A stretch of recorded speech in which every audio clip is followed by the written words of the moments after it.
Hello friends, good morning every one. வாங்க எம்செக்ஸ் market பற்றி discuss பண்ணலாம். நமக்கு வந்து ஃப்ரைடே யூஎஸ் ஆயில் வந்து டிமாண்டு தான். ஸோ நமக்கு வந்து வார்க் கண்டினியூஸ் ஆகிட்டு இருக்கனால இன்றைக்கும் வந்து பார்த்தீங்க அப்படின்னா ஒரு கேப் அப் ஓப்பனிங் யூஎஸ் ஆயிலில். ஸோ யூஎஸ் ஆயில் இதுக்கு முன்னாடி 102.44 வந்து ஒரு 2 டைம்ஸ் வந்து ரெஸ்ட்ரிக்ட் பண்ணிட்டு இருந்தது அந்த இடத்துல. பட் இன்னைக்கு வந்து பார்த்தீங்க அப்படின்னா அந்த பிரேக் அவுட் கொடுத்து கிட்டத்தட்ட $103.06 கிட்டத்தட்ட ஒரு $2 வந்து நமக்கு வந்து பாசிட்டிவ்ல வந்து போயிட்டு இருக்கு. பிரெண்ட் க்ரூட் ஆயில் வந்து எவ்வளோ இருக்கு அப்படின்னா ஒரு $115லையும், WTI க்ரூட் ஆயில் வந்து ஒரு $102லையும் பார்த்தீங்க அப்படின்னா நமக்கு வந்து ட்ரேட் ஆகிட்டு இருக்கு. நமக்கு நல்ல ஒரு பிரேக் அவுட் எடுத்திருக்கு. ஸோ இந்த பிரேக் அவுட் வந்து எவ்வளோ தூரம் போகும் அப்படின்னா கண்டிப்பாக இதுக்கு முன்னாடி ஹை வரைக்கும் போகிறதுக்கான பாசிபிலிட்டி இருக்குது. ஏன்னா இப்போதைக்கு வந்து சீஸ்ஃபயர் கிடையாதுன்னு சொல்லிட்டாங்க. அது மட்டும் இல்லாமல் நிறைய வந்து ட்ரபிள் இருக்குது. ஸோ ஷிப்பெல்லாம் வரதில்லை. அப்படி இருக்கிறப்ப கண்டிப்பாக க்ரூட் ஆயில் வந்து கொஞ்சம் டிமாண்டு தான். ஒரு $119.48 வரைக்கும் மறுபடியும் ரீச் ஆகக்கூடிய சான்சஸ் வந்து இருக்குது. இன்றைக்கி வந்து ஒரு நல்ல ஒரு பிரேக் அவுட் அப்படின்னு சொல்லலாம். இதுக்கு முன்னாடி இந்த ஜோனெல்லாம் பார்த்தீங்க அப்படின்னா நமக்கு வந்து ஒரு ட்ரையாங்கிள் பேட்டர்ன். ஸோ இந்த ஜோன், ஸோ இந்த ட்ரையாங்கிள் பேட்டர்னை பிரேக் அவுட் பண்ணியிருக்கு. கண்டிப்பாக கண்டினியூஸாக வந்து நமக்கு வந்து மேலே வரதுக்கு சான்சஸ் வந்து இருக்குது. நெக்ஸ்ட் வந்து க்ரூட் ஆயில் பார்க்கலாம். இப்போ க்ரூட் ஆயிலோட லெவல்ஸ் எடுத்துக்கிட்டோம் அப்படின்னா கண்டிப்பாக வந்து ஒரு கேப் அப் ஓப்பனிங். இதுக்கு முன்னாடி ஹை, அதாவது ட்ரம்ப் வந்து ஒரு நியூஸ் கொடுத்துருந்தார்ல, ஒரு 5 days வந்து ஈரான் வந்து ஈரான் வாரை வந்து நம்ம ஸ்டாப் பண்ணிடலாம் அப்படிங்கிற மாதிரி.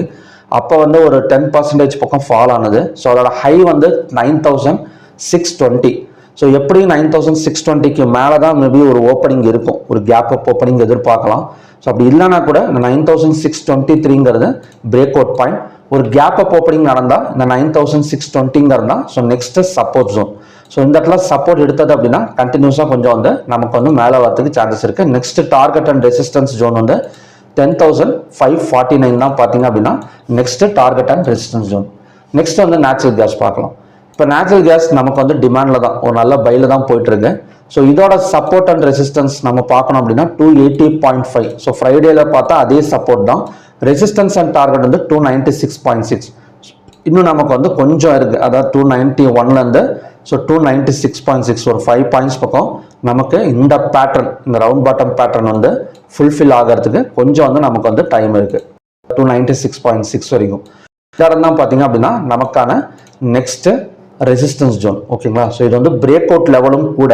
ஸோ ஃபர்ஸ்ட் இப்போதைக்கு வந்து ரெசிஸ்டன்ஸாக பார்த்துட்டு ஸோ அதுக்கப்புறம் கூட இதை வந்து பிரேக் அவுட்டை வந்து பார்க்கலாம். ஓகேங்களா? ஏன்னா ரவுண்ட் பாட்டம் பேட்டர்னுங்கிறது நமக்கு வந்து பிரேக் அவுட் பாயிண்ட் தான். இருந்தாலுமே இந்த இடம் ஆல்ரெடி நமக்கு வந்து 296 இந்த 40 பாயிண்ட்ஸ் டவுன் ஆயிருக்கு. ஸோ ஃபர்ஸ்ட் அதுக்கப்புறம் வேணா ஸோ பிரேக் கொடுத்ததுக்கு அப்புறம் கூட ஸோ பை சைடு வந்து ஃபோக்கஸ் பண்ணிக்கலாம் நேச்சுரல் கேஸை பொறுத்த வரைக்கும். ஓகே, நெக்ஸ்ட் வந்து கோல்ட் அண்ட் சில்வர். இப்போ கோல்ட் அண்ட் சில்வர்லாம் ஃபாரெக்ஸில் நமக்கு ஆல்ரெடி ஒரு $55 பக்கம் டவுன் ஆயிருக்கு. சில்வரில் பார்த்தீங்க அப்படின்னா ஒரு $1.18 பக்கம் நமக்கு வந்து நெகட்டிவ்ல தான் இருக்கு. ஸோ ஓவராலாக இன்னைக்கு க்ரூட் ஆயில் அண்ட் நேச்சுரல் கேஸை பொறுத்த வரைக்கும் ஒரு டிமாண்ட் ஜோன், கோல்ட் அண்ட் சில்வரை பொறுத்த வரைக்கும் ஒரு செல்லிங் ஜோன் அப்படின்னு சொல்லலாம். கோல்டோட ரெசிஸ்டன்ஸ் பார்த்தோம், ரெசிஸ்டன்ஸை விட பிரேக் அவுட் லெவல் பார்த்தோம்னா ஸோ கோல்டோட பிரேக் அவுட் லெவல் பார்த்தீங்க அப்படின்னா இந்த இடம் தான் 1,43,612. ஸோ இந்த ஜோனை பிரேக் அவுட் பண்ணால் கண்டினியூஸாக நமக்கு வந்து 1,38,958 வந்துட்டு இந்த இடத்துல ஒரு டபுள் பாட்டம் சப்போர்ட் எடுக்கிறதுக்கு சான்சஸ் இருக்குது. அப்படி இல்லைனா மேலே போனது அப்படின்னா ரெசிஸ்டன்ஸ் இந்த ஜோன் தான் 1,48,312ங்கிறது நமக்கான நெக்ஸ்ட் ரெசிஸ்டன்ஸ் ஜோன். ஸோ கோல்டை பொறுத்த வரைக்கும் இந்த செல்லிங் வந்து எக்ஸ்பெக்ட் பண்ணலாம். கோல்டோட ஃபாரெக்ஸ் சார்ட்டில் வந்து என்ன மாதிரி இருக்குது ஒரு பேட்டர்ன் அப்படின்னா செல்லிங் பேட்டர்ன் தான். இந்த இடம் பார்த்தீங்கன்னா தெரியும், இந்த இடத்துல ஆல்ரெடி நமக்கு வந்து பிரேக் அவுட் கொடுத்துருச்சு. இந்த இடம் பார்த்தீங்கன்னா நமக்கு வந்து பிரேக் அவுட் எடுத்து கீழே வந்துட்டு இருக்கு. இருந்தாலுமே ஒரு நாள் கிரீன், ஒரு நாள் ரெட்டு, ஸோ அந்த மாதிரி மாறி மாறி தான் கொடுத்துட்டு இருக்கு. இன்னைக்கு வந்து ஒரு நெகட்டிவ் ஓப்பனிங், அதாவது ஒரு செல்லிங் ப்ரெஷரோட தான் நமக்கு வந்து ஓப்பன் ஆயிருக்கு. எப்படி நமக்கு வந்து ஃப்ரைடே லோ வரைக்கும் எக்ஸ்பெக்ட் பண்ணலாம். நெக்ஸ்ட் வந்து சில்வர். இப்போ சில்வரெல்லாம் எடுத்துக்கிட்டோம் அப்படின்னா நமக்கு வந்து ஒரு சப்போர்ட் ஜோன், இந்த இடம் சப்போர்ட் கிடையாது, ரெசிஸ்டன்ஸ் 2,32,798ங்கிறது ரெசிஸ்டன்ஸ் ஜோன். ஸோ அதே மாதிரி இதுக்கு முன்னாடி ரெசிஸ்டன்ஸாக ஒர்க் அவுட் ஆகிட்டு இருந்த இடம் வந்து 2,27,663ங்கிறது cell side break out point. So இந்த இடத்த பிரேக் அவுட் பண்ணால் கண்டினியூஸாக பார்த்தீங்க அப்படின்னா 871 வரைக்கும் வரதுக்கான பாசிபிலிட்டிஸ் இருக்குது. ஸோ இப்போதைக்கு சில்வரில் வந்து சப்போர்ட் வந்து ட்ரா பண்ணலை.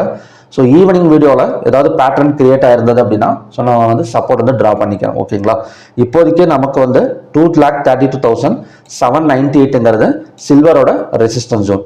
பேட்டர்ன் ஏதாவது ஒரு ஸ்பெஷல் பேட்டர்ன் மாதிரி கிரியேட் ஆயிருக்கா அப்படின்னு கேட்டிங்க அப்படின்னா கிடையாது. கோல்டன் சில்வரை பொறுத்த வரைக்கும் ஒரு செல்லிங் தான். ஸோ அது மட்டும் இல்லாமல் கேப் அப் கேப் டவுன் வந்து நிறையா ஃபார்ம் ஆகிட்டே இருக்குது அப்படின்னு சொல்லலாம். ஸோ இந்த இடத்துல அகைன் வந்து இந்த ஜோன், அப்புறம் இந்த இடத்துல so gap up gap down வந்து ஃபார்ம் ஆகிட்டே தான் இருக்குது.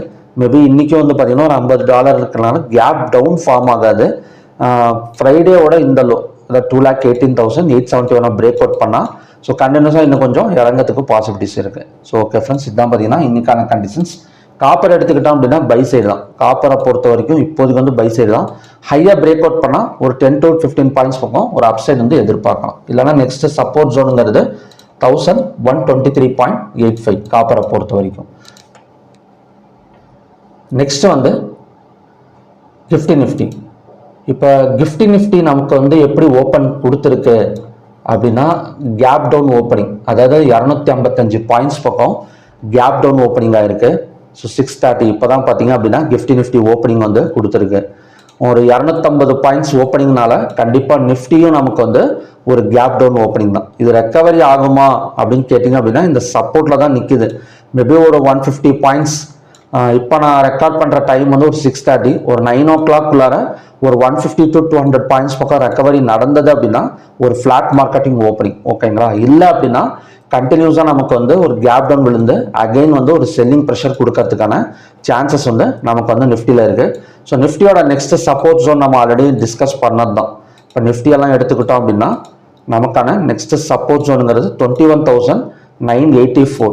ஒரு கேப் டவுன் விழுந்தா கூட 21,000 22,000 வரைக்கும் வந்துட்டு அந்த இடத்துல தான் பார்த்தீங்க அப்படின்னா நமக்கு வந்து ஒரு சப்போர்ட் ஜோன் வந்து இருக்குது. ஓகேங்களா, ஸோ கிஃப்டி நிஃப்டி ஒரு 272 பாயிண்ட்ஸ் இப்போதைக்கு நெகட்டிவ்ல போயிட்டு இருக்கு.